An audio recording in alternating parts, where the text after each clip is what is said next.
Os filósofos pré-socráticos. Organizador Bornheim. Editora Cultrix. Canal Le Conde.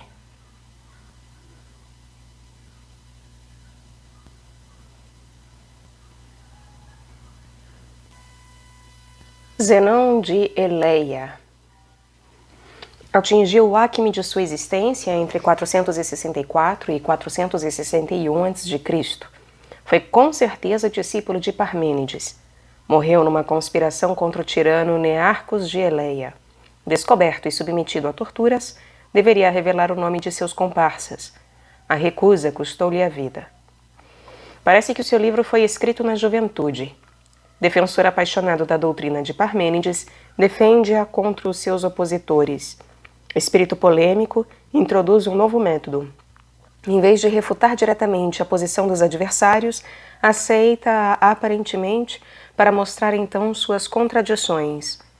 Se o múltiplo e suas implicações forem aceitos, a contradição das consequências mostra-se em toda a sua força, por uma redução ao absurdo. Parece que Zenão elaborou 40 destas deduções, o que fez Aristóteles chamá-lo de fundador da dialética. Fragmentos. Primeiro, se o que existe não tivesse grandeza, não existiria. Mas se existe, cada parte terá necessariamente certa grandeza e certa espessura, e uma deverá estar a certa distância da outra. E o mesmo pode ser dito para a que estiver frente a ela. Também esta terá grandeza e outra parte estará frente a ela.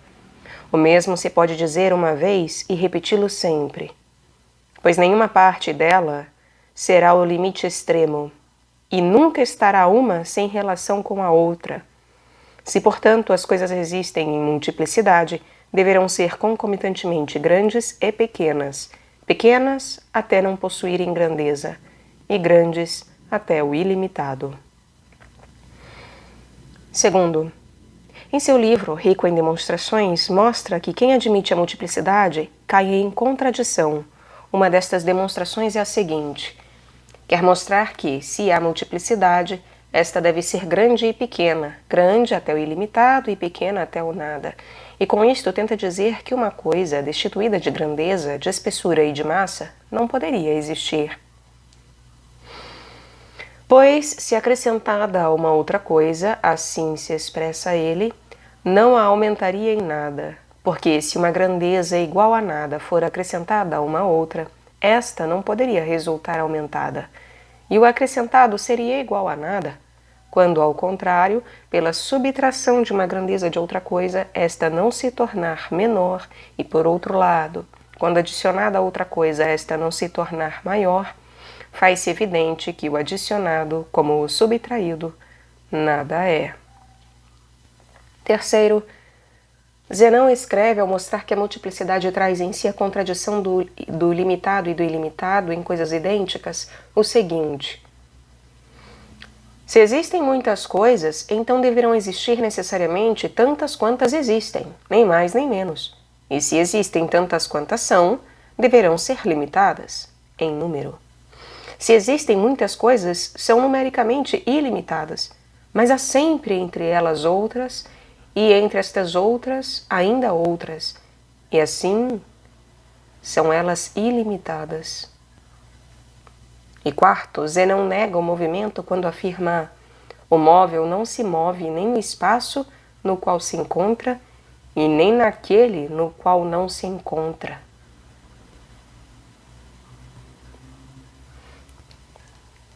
Caros ouvintes, caso gostem do que aqui esteja sendo lido, adquiram o livro. E caso gostem do meu trabalho, curtam, compartilhem, comentem. Tudo isso faz diferença. Inscrevam-se no canal, assim esse conhecimento será ofertado a outras pessoas e também será possível a ampliação do meu trabalho. E também, caso queiram auxiliar-me financeiramente, centavos farão diferença, podem ter certeza. Isso é possível em links que estão no descritivo, pelo Apoia-se, pelo Vaquinha, pelo Pix. Basta ir até o descritivo, que lá estão os links, bem como o link para a lista da Amazon, que você comprando um livro, ele chega até mim para que eu possa gravá-lo. Caso tenha algum livro que você queira e que não esteja na lista, basta solicitá-lo. Será incluído e será gravado, caso seja realmente pertinente este trabalho. A todos, muito obrigada pela presença. Sigamos com a doxografia de Zenão. Primeiro, não sabemos todos que Palamênides Eleático discutia com tal arte que aos ouvintes as mesmas coisas pareciam semelhantes e dessemelhantes, unas e múltiplas, em repouso e em movimento? Sim, Sócrates, respondeu Zenão. Ainda não compreendeste o verdadeiro significado de meus escritos. Estes escritos intentam apoiar as teses de Parmênides contra os que pretendem ridicularizá-lo, pois dizem, se tudo é um, derivar-se-ia a multidão de consequências ridículas de sua tese, contraditórias a ela. Estes escritos respondem, pois, aos que afirmam a multiplicidade das coisas, refutando as suas objeções. Querem mostrar que a hipótese deles seria ainda mais ridícula se existisse a multiplicidade do que a de existir a unidade. Terceiro, Sócrates pediu-lhe que relesse a primeira proposição do primeiro capítulo. E isto feito, disse: O que queres dizer, Zenão? Que, se os seres são múltiplos, uma e a mesma coisa deve ser semelhante e dessemelhante? Ora, isto é impossível, pois o dessemelhante não pode ser semelhante, nem o semelhante dessemelhante. Não é isto que queres dizer? Sim, respondeu Zenão. Se é impossível que o dessemelhante seja semelhante e o semelhante dessemelhante, impossível também é a multiplicidade, pois, se existisse, incorreria em contradição. A finalidade de teus argumentos não é precisamente de provar, contra a opinião comum, a inexistência da multiplicidade? Não pensas que cada um de teus argumentos é uma prova, crendo possuíres assim tantos argumentos quantas provas tenhas apresentado sobre a inexistência da multiplicidade? É isto que queres dizer? Ou sou eu que não compreende bem? Não, disse Zenão, ao contrário, bem compreendeste a intenção de meu livro. Quarto, Eudemo diz, Zenão, discípulo de Parmênides, procurava provar a impossibilidade da multiplicidade das coisas. Fazia isso baseado no argumento de que nenhuma das coisas é uma unidade, mas que a multiplicidade é uma soma de unidades. Quinto, se a unidade absoluta fosse indivisível, pelo axioma de Zenão, nada seria, pois aquilo que, quando acrescentado, não torna maior um objeto, e quando subtraído não o torna menor, não pertence, diz ele, às coisas existentes, evidentemente por julgar grandeza espacial tudo o que existe. E se grandeza espacial, então é corpóreo, pois o corpóreo existe em todas as dimensões. Sexto, por outro lado, a dificuldade apresentada por Zenão, dizendo que se o lugar é alguma coisa, deve estar em alguma coisa, não é de difícil solução, pois nada impede esteja o primeiro lugar em outra coisa, não, contudo, como naquele lugar. Sétimo, a dificuldade de Zenão exige ser discutida, pois se todo ser ocupa um lugar, é evidente que haverá um lugar do lugar, e assim ao infinito. Oitavo, há 4 argumentos de Zenão sobre o movimento, fonte de dificuldades para quem os quiser resolver. No primeiro, a impossibilidade do movimento é deduzida do seguinte modo: o móvel transportado deve atingir primeiro a metade antes de atingir o termo. O segundo chama-se de Aquiles, é o seguinte: o mais lento em uma corrida jamais será alcançado pelo mais rápido, pois este, o perseguidor, deverá primeiro atingir o ponto de onde partiu o fugitivo, e assim o lento estará sempre mais adiantado. É o mesmo raciocínio que o da dicotomia. A única diferença está em que, se a grandeza sucessivamente acrescentada estiver bem dividida, ela não será em 2. Conclui-se do argumento que o mais lento não será alcançado pelo mais rápido, e isto pela mesma razão da dicotomia. Nos 2 casos, conclui-se pela impossibilidade em atingir o limite, estando a grandeza dividida de uma ou outra maneira. Mas neste, acrescenta-se que mesmo este herói em velocidade não poderá alcançar, em sua perseguição, o mais lento. Estes são dois dos argumentos. O terceiro pretende que a flecha em seu voo esteja imóvel. Deriva-se da suposição de um tempo composto de instantes.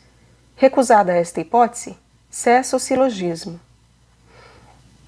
O quarto baseia-se no movimento em sentido contrário de massas iguais, em um estádio, ao longo de outras massas iguais, umas a partir do fim do estádio, outras do meio, em velocidades iguais. Pretende-se, na conclusão, que a metade do tempo seja igual ao seu dobro. O paralogismo consiste em aceitar que uma grandeza igual move-se com igual velocidade em um tempo igual, quer seja ao longo do que é movido, quer ao longo do que está em repouso.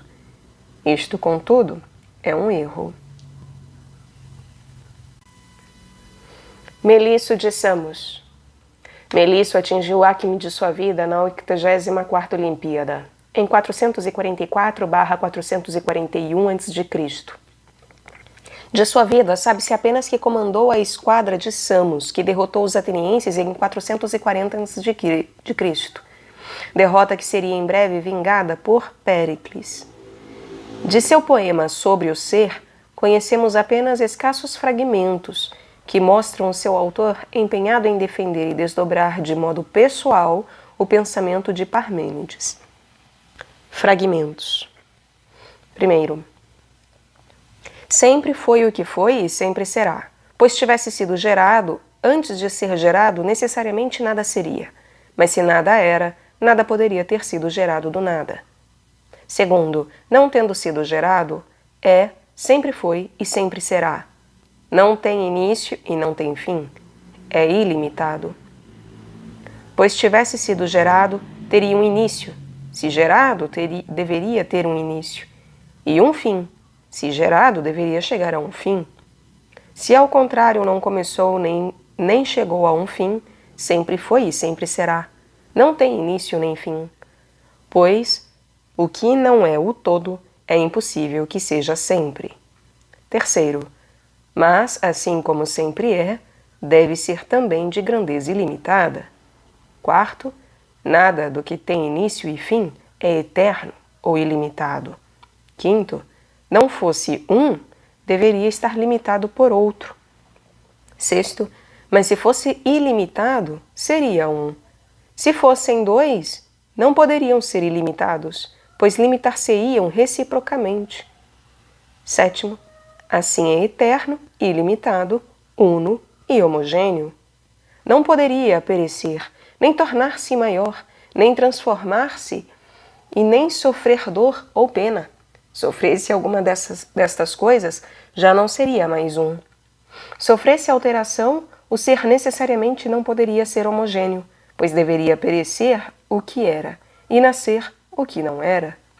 Mesmo modificando-se em 10.000 anos em um cabelo, pereceria todo na totalidade do tempo.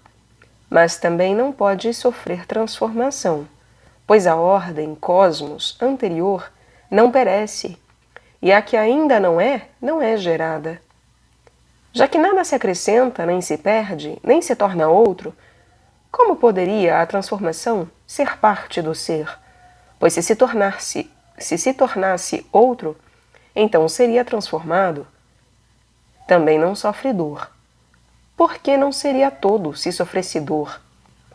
Pois algo que sofre a dor não poderia ser sempre, e não possuiria a mesma força do sadio. Se sofresse dor, também não seria homogêneo, pois sofreria pela ausência ou pelo acréscimo de algo, e já não seria homogêneo. O sadio não poderia sofrer dor, pois pereceria o sadio e o que é, e gerar-se-ia o que não é, e para o sofrimento da pena o mesmo raciocínio é válido. Também não há nada vazio, pois o vazio nada é, e o que nada é não pode ser, e não se move. Não tem lugar onde mover-se, pois é pleno. Existisse o vazio, mover-se-ia para o vazio. Mas como não há o vazio, não tem lugar para onde mover-se. E não poderia ser denso ou raro, pois o raro não poderia ser pleno como o denso, sendo já na sua origem mais vazio do que o denso. A seguinte distinção deve ser feita entre o pleno e o não pleno.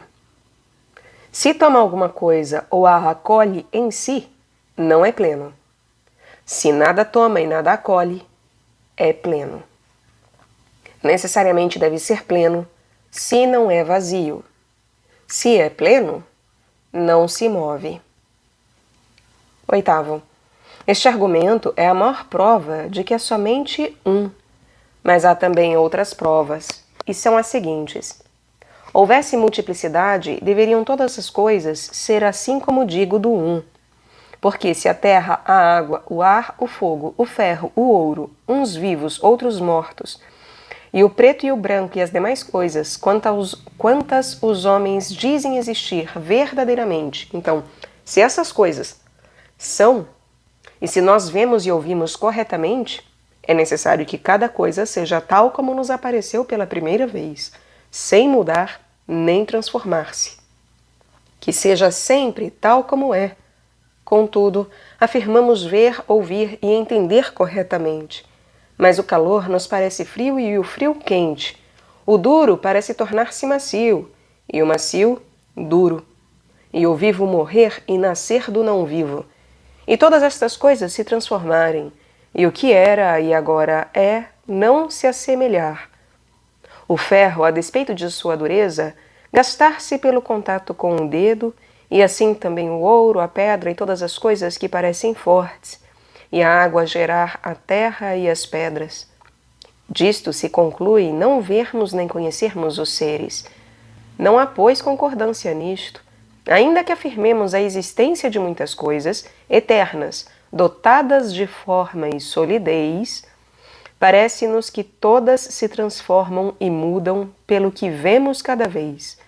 É evidente, portanto, que não vemos corretamente, e nem que corretamente parecem existir aquelas muitas coisas. Pois se de fato fossem, não mudariam, e cada uma seria tal como aparece. Nada é melhor do que o que é verdadeiramente. Quando algo muda, o que é perece, e gera-se o que não é. Portanto, se existisse a multiplicidade, deveria ser assim como o um. Nono. Se é, deve ser um. Se é um, não deve possuir corpo. Tivesse espessura, também teria partes, e não seria mais um. 10. Se o ser se divide, move-se, e se move, cessa o seu ser. Doxografia. 1. Melisso, filho de Itageno, foi discípulo de Parmênides, mas não conservou intacta a doutrina do mestre. Dizia que o cosmos é ilimitado, ao passo que os outros o haviam dito limitado. 2. Melisso e Zenão. O um e o todo é Deus. O um é eterno e ilimitado. 3. Melisso também excitava a admiração de seus concidadãos por suas virtudes particulares. Em suas teorias, dizia que o universo é ilimitado, imóvel, imutável, semelhante a si mesmo, uno e pleno. O movimento não existe. Não é mais do que aparência. Dos deuses, dizia que não se deve dar explicação definitiva, pois não se os pode conhecer. Empédocles de Agrigento. O acme da existência de Empédocles é situado por volta de 450 a.C. Tanto sua vida como sua doutrina tiveram enorme repercussão. Natural de Agrigento, membro de uma família influente, sabe-se que Empédocles participou ativamente na preservação da democracia em sua cidade natal e que recusou-se a assumir as funções de rei. A lenda de que terminou banido e que morreu como exilado em Peloponeso é possivelmente falsa. Outra lenda de que se teria suicidado jogando-se na cratera de Etna também não tem fundamento histórico. Consta ainda que teria libertado uma cidade da malária e que por isto os seus habitantes o homenageavam como a um deus, mas parece que este e outros relatos sobre a sua existência não passam de lendas. De seus 2 poemas sobre a natureza e purificações, numerosos fragmentos chegaram até nós. Supõe-se que tenha sofrido forte influência dos eleatas e dos pitagóricos. O fragmento 17 é o que melhor permite compreender a sua doutrina. Nele refere-se ao processo de geração e corrupção e apresenta as suas teorias tingidas em perspectivas parmenídicas. Há 4 elementos originais, e estes elementos compõem a formação de todos os entes: fogo, terra, água e ar. Estes elementos e todo o processo do real são determinados pelas forças do amor e do ódio, que regem ciclicamente o cosmos. Coerente com estas opiniões e de grande repercussão é também a explicação que dá Empédocles ao conhecimento e ao processo do pensamento. Fragmentos sobre a natureza. Primeiro. E tu escuta, Pausânias, filho de Anquitos, o sábio. Segundo. Pois estreitamente limitadas são as forças de que são dotados os membros dos homens, e numerosos são os males que caem sobre eles, entorpecendo os pensamentos. E em sua vida vem apenas fraca parte da vida, e condenados à morte próxima são levados e dissipam-se como a fumaça do alto, cada um convencido tão só daquilo que encontrou ao azar de seus muitos e incertos caminhos, embora se vanglorie de ter encontrado o todo. A tal ponto são estas coisas difíceis de serem vistas ou ouvidas ou apreendidas pelo espírito. Tu, porém, saberás, pois dos outros te separaste, mas não mais do que permite a inteligência do espírito mortal. Terceiro. Mas, ó deuses, afastai de minha língua a loucura destes homens, e deixai uma pura fonte correr de lábios santificados. E a ti, festejada musa, virgem de alvos braços, suplico que me faças entender o permitido aos homens efêmeros, e que conduzas e guies da morada da santidade o dócil carro. E as flores da honra e da glória de mãos mortais não te dominarão, a ponto de erguê-las e recebê-las, a fim de que fales com resolução mais do que permite a sagrada ordem, e que ganhes assim assento nas alturas da sabedoria. E agora, considera com todos os teus sentidos como cada coisa é clara, e não des maior confiança ao olhar do que a que corresponde ao ouvido. E não estimes o ruidoso ouvido acima das claras instruções da língua. E não recuses confiança às outras partes do teu corpo, pelas quais há acesso à inteligência. Conhece cada coisa como é manifesta. Quarto. É próprio dos espíritos baixos desconfiar dos mais fortes. Conhece como ordenam os seguros ensinamentos dos lábios de nossa musa, após a palavra ter passado pelo crivo do teu interior. Quinto, guardar dentro do teu silencioso coração. Sexto, ouve primeiro das 4 raízes de todas as coisas, Zeus brilhante, Hera vivificante, e Aidoneus e Nestes, que deixa correr de suas lágrimas fonte terrena. Sétimo, elementos incriados. Oitavo, ainda outra coisa te direi. Não há nascimento para nenhuma das coisas mortais, como não há fim na morte funesta, mas somente composição e dissociação dos elementos compostos. Nascimento não é mais do que um nome usado pelos homens. Nono. Quando os elementos se compõem e chegam ao éter sob a forma de homem, de animais selvagens, de árvores ou de pássaros, então se diz terem sido gerados. E quando se separam, fala-se em morte dolorosa. O que é justo não dizem, contudo eu também falo deste modo, seguindo o costume. 10. Morte vingadora. 11. Os insensatos! Seus esforços são destituídos de longos pensamentos, pois creem que pode ser gerado o que não era, ou que alguma coisa possa perecer totalmente e ser destruída. 12.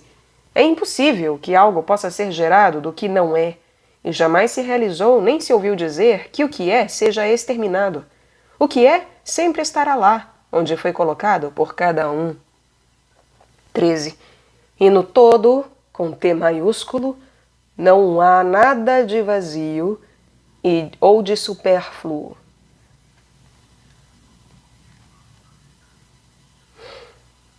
15. Jamais um homem sábio vaticinaria do seu coração tais coisas. Enquanto vivem o que chamam de vida, são e sofrem mal e bem. Mas antes de os mortais terem sido formados e após dissolvidos, nada seriam. 16. Assim como o amor e o ódio eram antes, assim também serão mais tarde. E jamais, creio eu, ficará vazio destes dois o tempo infinito. 17. Duas coisas quero dizer. Às vezes, do múltiplo cresce o uno para um único ser. Outras, ao contrário, divide-se o uno na multiplicidade. Dupla é a gênese das coisas mortais. Duplo também seu desaparecimento, pois uma gera e destrói a união de todos os elementos. A outra, apenas surgida, se dissipa quando os elementos, se separam. E esta constante mudança jamais cessa. Às vezes, todas as coisas unem-se pelo amor. Outras, separam-se novamente os elementos na discórdia do ódio. Como a unidade aprendeu a nascer do múltiplo, e pela sua separação constituir-se novamente em múltiplo, assim geram-se as coisas, e a vida não lhes é imutável. Na medida, contudo, em que a sua constante mudança não encontra termo, subsistem eternamente imóveis durante o ciclo. Escuta as minhas palavras, pois o estudo te fortalece o entendimento. Como já disse antes, ao expor o objetivo de minha doutrina, duas coisas quero anunciar. Às vezes, do múltiplo cresce o uno para um único ser. Outras, ao contrário, divide-se o uno na multiplicidade. Fogo e água e terra e do ar a infinita altura. E separado deles, o ódio funesto, igualmente forte em toda parte. E o amor entre eles, igual em comprimento e largura. Contempla-o com o teu espírito, e não permaneças sentado, com olhos pasmos. A ele julgam-no os mortais enraizado em seus membros, e com ele nutrem pensamentos de amor e realizam obras de união. Em Levo chamam-no e Afrodite, e nenhum dos homens mortais sabe que ele se move circularmente entre os elementos. Quanto a ti, escuta a sequência sem equívocos de meu discurso, pois todos aqueles elementos e forças são de igual força e idade quanto à sua origem, embora cada um deles tenha missões diversas, sua natureza particular, predominando ora um, ora outro no ciclo do tempo. Fora disto, nada se acrescenta, e nada deixa de existir, pois tivessem perecido até seu termo, já não existiriam. E o que poderia aumentar este todo? E de onde poderia vir? Como poderiam perecer? Pois nada é deles vazio. Não. Somente eles são, e circulando uns através dos outros, tornam-se ora isto, ora aquilo, e assim para sempre os mesmos. 18. Amor. 19. Amor envolvente. 20. Esta luta das duas forças é manifesta na massa dos membros humanos. Às vezes unem-se pelo amor todos os membros, que atingiram a corporeidade na culminância da vida florescente. Outras, divididos pela cruel força da discórdia, erram separados nas margens da vida. Assim também com as árvores e peixes das águas, com os animais selvagens das montanhas e os pássaros mergulhões, levados por suas asas. 21. Contempla agora o testemunho de minhas primeiras palavras, e vê se cometi omissão relativa à forma dos elementos no que disse antes. Considera o sol que tudo ilumina e aquece, e todas as coisas imortais, astros, banhadas no calor e na brilhante claridade. Considera a chuva sempre sombria e fresca, e a terra, da qual irrompe o fundamento e o sólido. Tudo isto é separado e toma forma diversa pela discórdia, mas unem-se no amor e almejam-se mutuamente, pois deles elementos provieram todas as coisas, o que era, o que é e o que será, árvores e homens, assim como mulheres, animais, pássaros e peixes nutridos pela água, e também deuses de longa vida, cumulados de honras, pois são sempre os mesmos, os 4 elementos, mas, circulando uns através dos outros, tornam-se coisas diversas. Tão grandes modificações traz a sua mistura. 22. Pois unidos em concórdia estão todos estes elementos com as suas partes, o sol radiante, assim como a terra, o céu e o mar, largamente dispersos no mundo mortal, e assim também tudo o que melhor se corresponde na mistura é semelhante e unido por Afrodite. Inimigo, ao contrário, é o que se mantém mais distanciado por origem, por mistura e por formas realizadas, completamente impossibilitado de união e muito lúgubre, sob o domínio do ódio que lhe deu nascimento. 23. Assim como, quando pintores preparam com cores variadas quadros votivos, homens bem entendidos em arte pela sua habilidade, depois de tomarem com suas mãos venenos multicolores e os misturarem harmonicamente, uns mais, outros menos, com eles produzem figuras semelhantes a todas as coisas, formando árvores e homens e mulheres, feras e aves e peixes nutridos pela água, e também deuses de vida longa, ricos em honras. Assim, o engano não vença o teu espírito e diga que há outra fonte das coisas mortais. Quantas inumeráveis se tornaram manifestas. E saibas isto com certeza, pois ouviste a palavra da divindade. 24. Unindo-se-mos uns aos outros, não seguir apenas um caminho do ensinamento. 25. Belo é dizer mesmo 2 vezes o que é necessário. 26.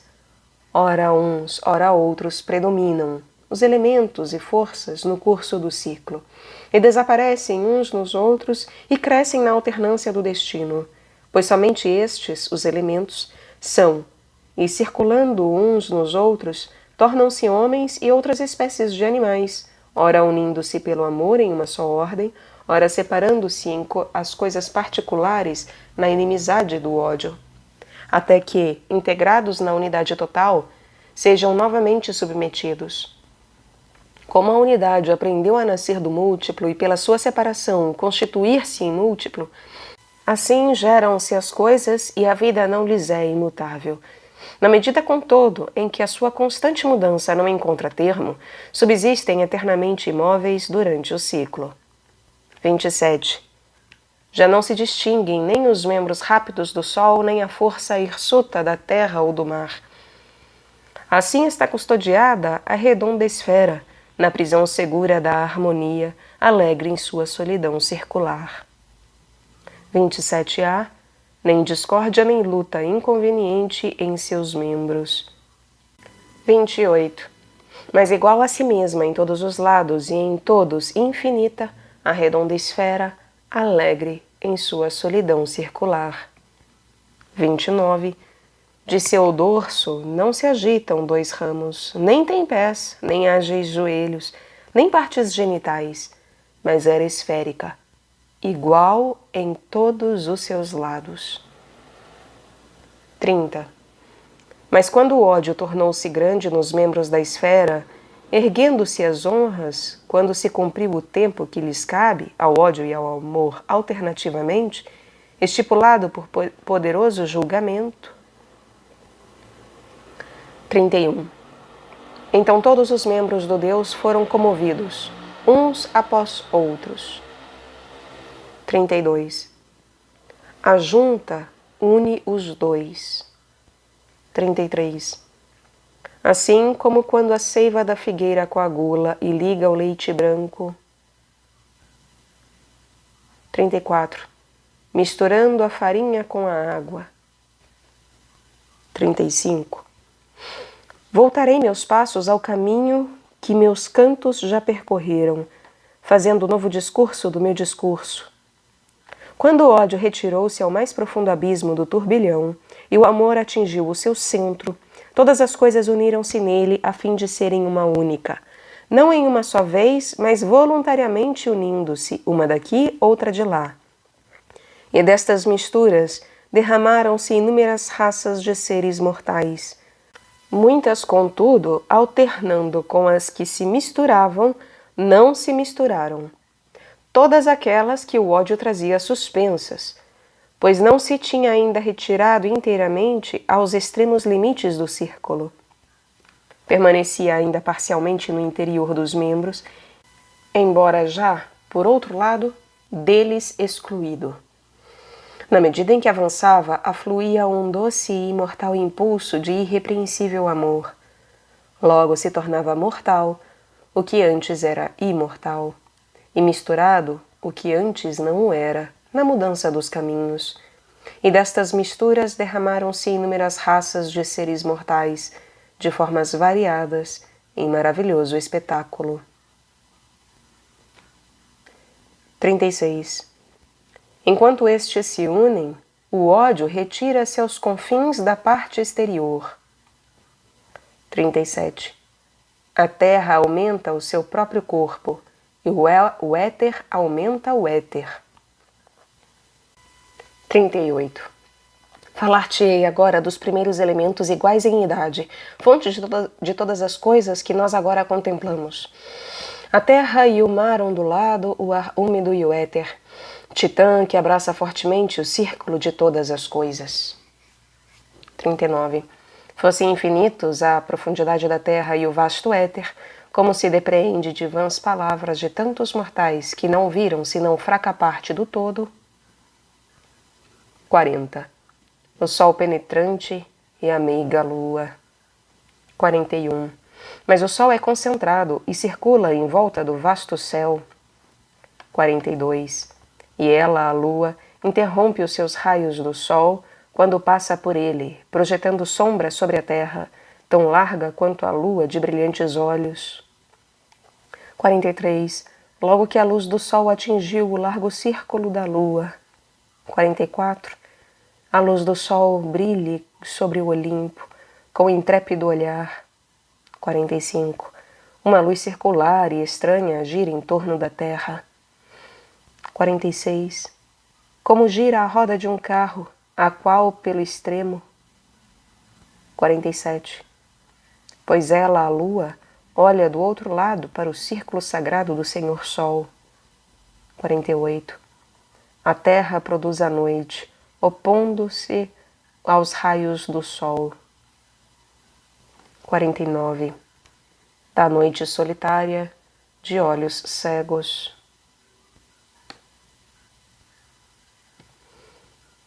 50.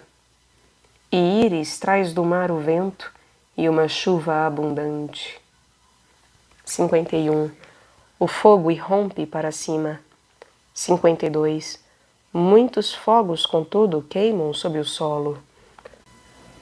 53. O éter unia-se com os outros elementos em seu... Está ilegível. Ora de uma maneira e muitas vezes de outra. 54. Mas o éter mergulha com longas raízes terra adentro. 55. O mar, suor da terra. 56. O sal solidificou-se sob os golpes dos raios do sol. 57. Dela, a terra, nasceram muitas cabeças sem pescoço. Braços nus erravam faltos de ombros e olhos vagavam desprovidos de fronte. 58. Membros vagam solitários. 59. Mas quando o Deus uniu-se ao Deus em maior proporção, estas coisas uniram-se ao azar dos encontros e muitas outras coisas surgiram sucessivamente. 60. Criaturas de andar arrastado e providas de inúmeras mãos. 61.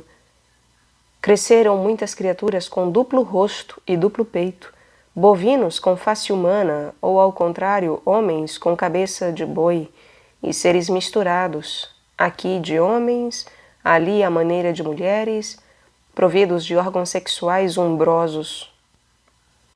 62.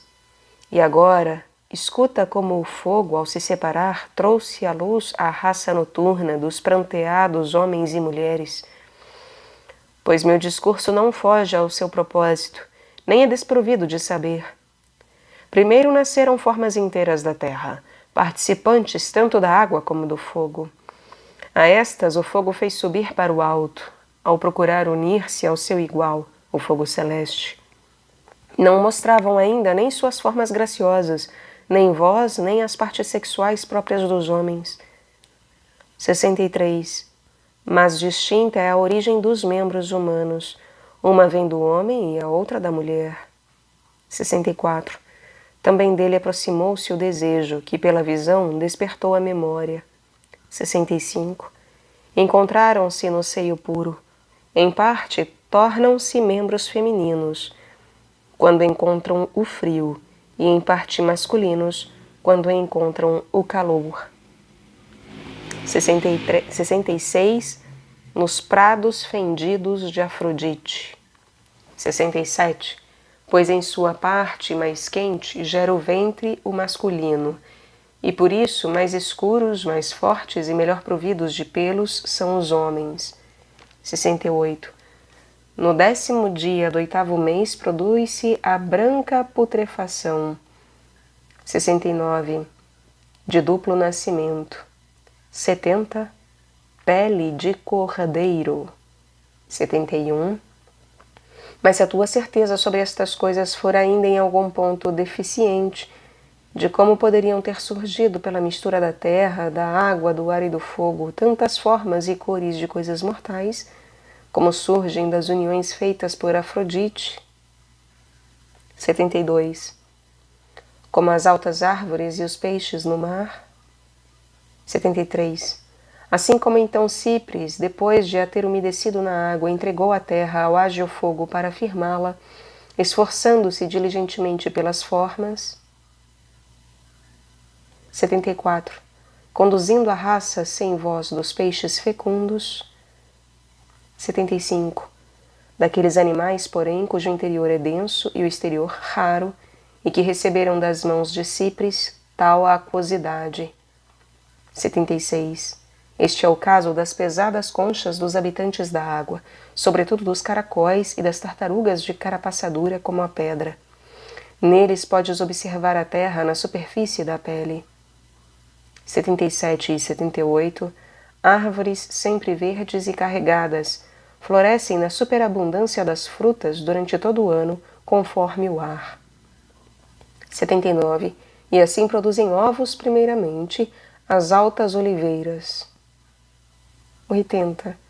Por isso amadurecem tardiamente as romãs, e as maçãs são suculentas. 81. Fermentada sob o córtice, a água na madeira se transforma em vinho. 82. O mesmo são cabelos e folhas, e das aves espessas penas, e escamas que nascem sobre fortes membros. 83. Mas os espinhos do ouriço são agudos e eriçam-se sobre as suas costas. 84. E assim como quando um homem que se propõe sair se une para atravessar a noite hibernal de uma luz, chama viva de um fogo, acendendo lanternas protegidas de todos os ventos, estas rompem o sopro dos ventos uivantes e a luz projeta-se para fora por ser muito mais fina. Assim também, quando da formação dos olhos, o fogo primitivo escondeu-se em membranas e finos tecidos atrás das redondas meninas dos olhos, varadas de passagens maravilhosas, afastam a água profunda que a cerca, mas deixam passar o fogo, por ser muito mais fino. 85. Mas a meiga flama recebeu, na formação dos olhos, apenas fraca porção de terra. 86. Destes elementos formou a divina Afrodite os olhos infatigáveis. 87. Afrodite, que uniu os elementos com os laços do amor. 88. Os dois olhos produzem uma única visão. 89. Sabendo que de tudo o que surgiu decorrem emanações. 90. Assim o doce procura o doce, o amargo se precipita sobre o amargo, o azedo busca o azedo e o quente se une ao quente. 91. A água une-se melhor ao vinho, mas com o azeite não quer unir-se. 92. Assim como o cobre se mistura ao estanho. 93. Com a cor de coxinilha une-se o azul sabugo. 94. E o negrume do fundo do rio é produzido pela sombra. A mesma coisa se vê nas cavernas subterrâneas. 95. Quando os olhos foram formados pelas mãos de Cipres. 96. A terra, para sua alegria, recebeu em seu vasto crisol 2 das 8 partes da brilhante Nestes e 4 de Hefestos. Formaram-se assim os ossos brancos, unidos com divina beleza pela força da harmonia. 97. A espinha dorsal. 98. E a terra se encontrou em igualdade com estes, com Hefestos, com a umidade e com o resplandecente éter, tendo lançado âncoras nos portos perfeitos de Cipres, em proporção mais forte ou mais fraca, daí se formaram o sangue e as diferentes espécies de carne. 99.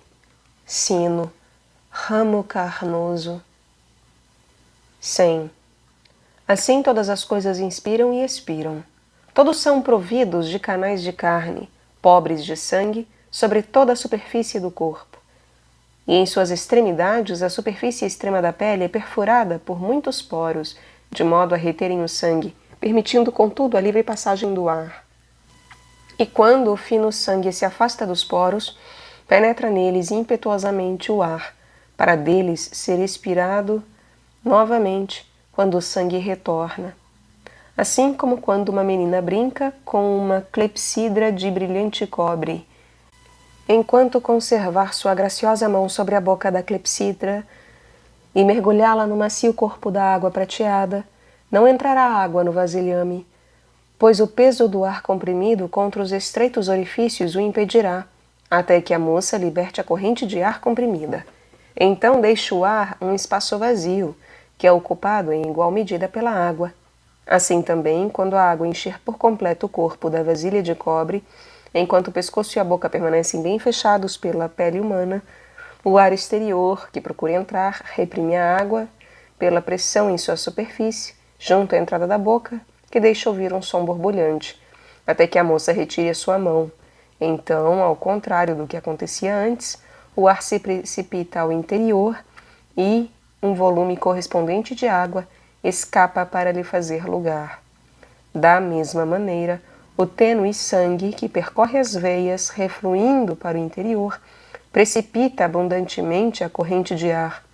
Mas quando ao contrário o sangue retorna, o ar é expirado em correspondente quantidade. 101. Os cães, farejando com seu nariz as partes dos membros dos animais selvagens, quanto seus pés deixaram na tenra relva. 102. Assim todas as coisas receberam respiração e odor. 103. Assim todos os seres, por vontade da fortuna, são dotados de inteligência.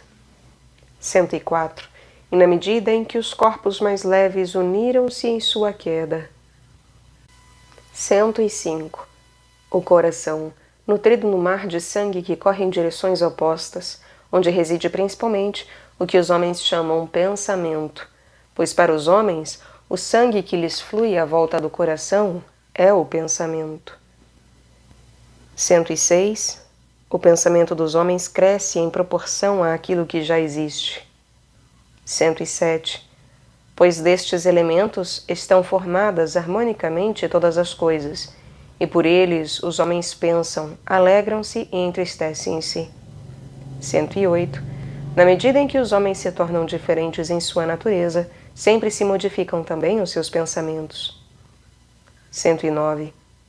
Pois com a terra vemos a terra, com a água vemos a água, com o ar o divino ar, mas com o fogo destruidor. Pelo amor vemos o amor, e pelo triste ódio vemos o ódio. 109A. Emanações no olho, como se fossem imagens. 110. Se apoiado em teu persistente espírito contemplares com puras intenções estes ensinamentos, tu os terás em abundância durante toda a tua vida, e por eles ganharás ainda muitas outras coisas, pois estes crescem por si mesmos no coração do homem, conforme for a natureza de cada um. Mas, se aspirares a coisas de outra natureza, conforme só acontecer entre os homens, inúmeras, miseráveis, que lhes entorpecem a meditação, então serás abandonado na revolução do tempo, por aspirares voltar à tua própria origem. Pois saibas que todas as coisas têm inteligência e participam do pensamento. E 111. E conhecerás quantos venenos existem como defesa contra o mal e a velhice, pois somente a ti revelarei todas estas coisas. Acalmarás a força dos ventos infatigáveis, que se arremessam contra a terra, destruindo com seu sopro os cantos. E por outro lado, se desejares, poderás dispor do seu sopro. Darás aos homens oportuna aridez após sombrias chuvas, mas também produzirás, após as secas estivais, a queda de chuvas dos céus, nutritivas para as plantas. Farás voltar do Hades a vida de um homem morto. Purificações. 112.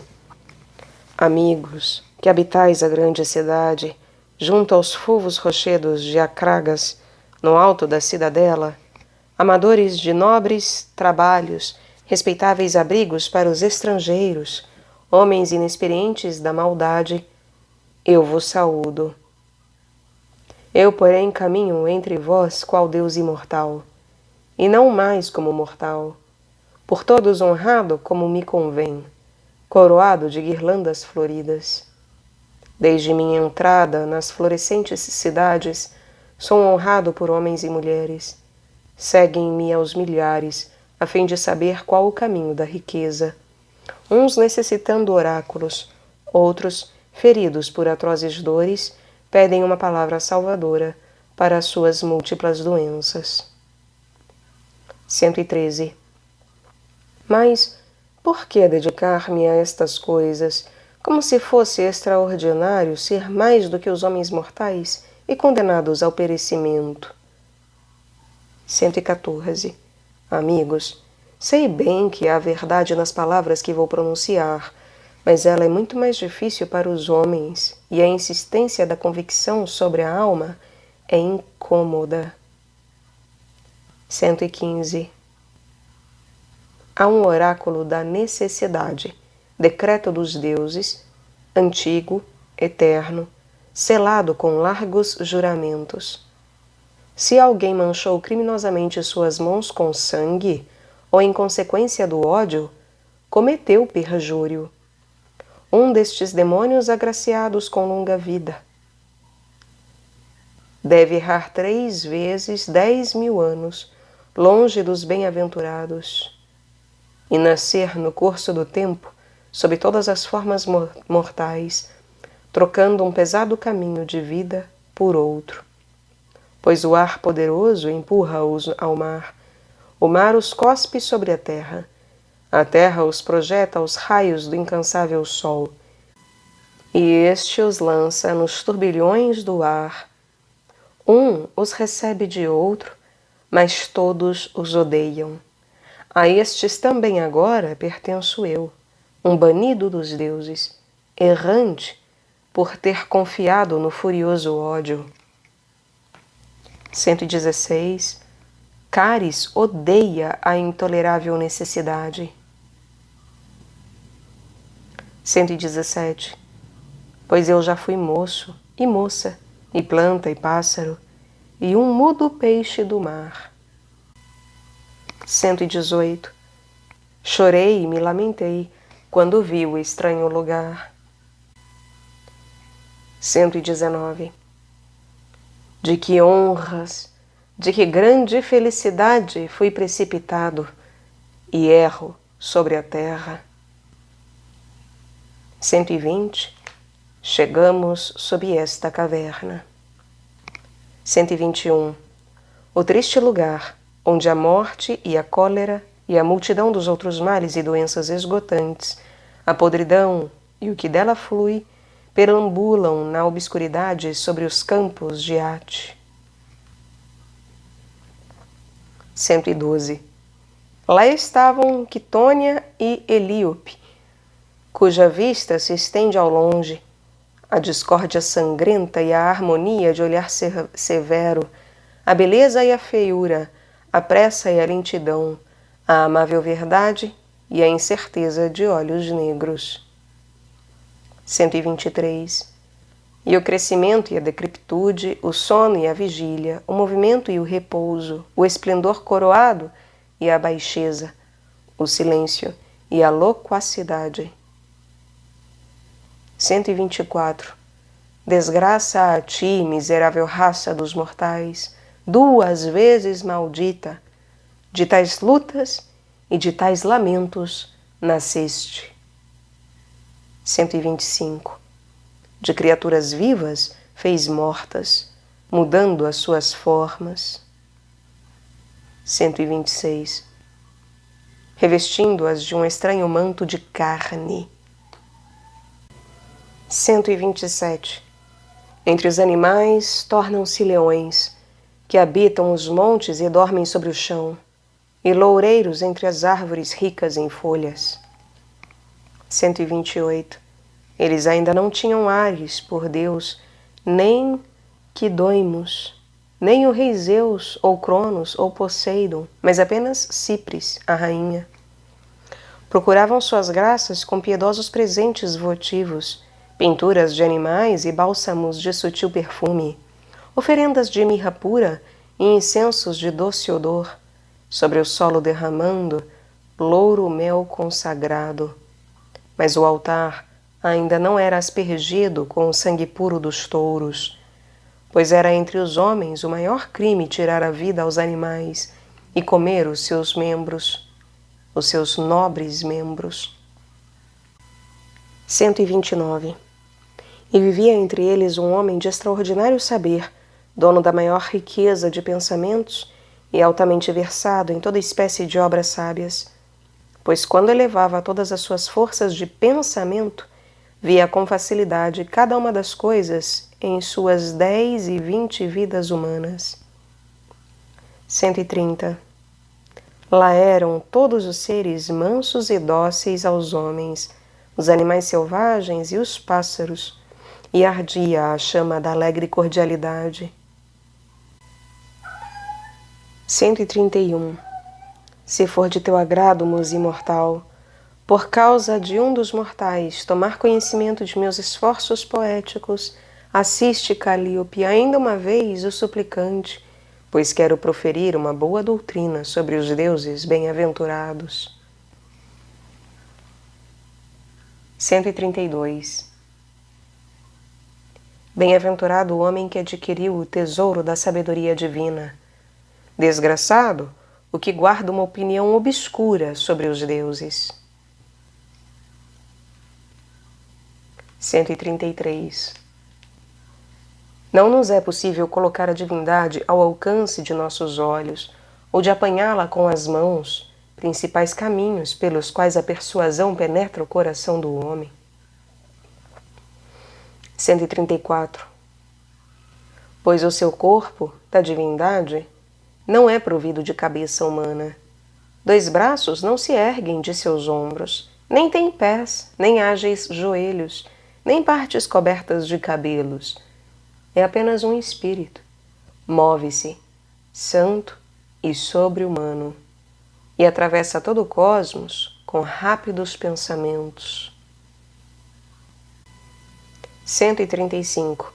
Mas a lei válida para todos estende-se pelo éter largamente difundido e pela imensurável luz do céu. 136. Não cessareis este assassinato de funesto clamor? Não vedes que vos dilacerais uns aos outros na insensatez de vossos corações? 137. E o pai ergue o seu próprio filho, que mudou de forma, e o mata, pronunciando ainda uma oração, o grande insensato. Os que querem sacrificar a vítima suplicante, porém, estão alterados. Aquele, surdo aos seus gritos, após degolá-lo, prepara o abominável banquete em sua morada. Assim também o filho agarra o seu pai e as crianças a sua mãe, e arrancando-lhes a vida, devoram a própria carne. 138. Extraindo-lhes a vida com o bronze. 139. Desgraçado de mim, por não ter sido aniquilado mais cedo pelo dia impiedoso da morte, antes de que meus lábios pronunciassem o pensamento do horrível crime da voracidade. 140. Abster-se inteiramente das folhas de loureiro. 141. Miseráveis, pobres miseráveis, afastai vossas mãos das favas. 142. A este não acolhe nem o palácio, bem coberto do Zeus portador da égide, nem o de Aides. 143. Aurindo de 5 fontes no bronze inflexível. 144. Desembaraçando-se dos erros. 145. Errantes em graves pecados, jamais libertareis vosso coração dos miseráveis sofrimentos. 146. Eles tornaram-se finalmente para os homens mortais videntes, rapsodos, médicos e príncipes, erguendo-se então como deuses, cumulados de honras. 147. Participando do mesmo lar dos outros imortais, companheiros de mesa, livres do sofrimento humano, imperecíveis. 148. O invólucro terreno dos homens. E doxografia. Primeiro, Empédocles admite como princípio 4 elementos, acrescentando a água, ar e fogo, a terra como quarto. Estes, diz ele, são eternos e não foram gerados, mas unem-se em quantidade maior ou menor à unidade, e dela separam-se novamente.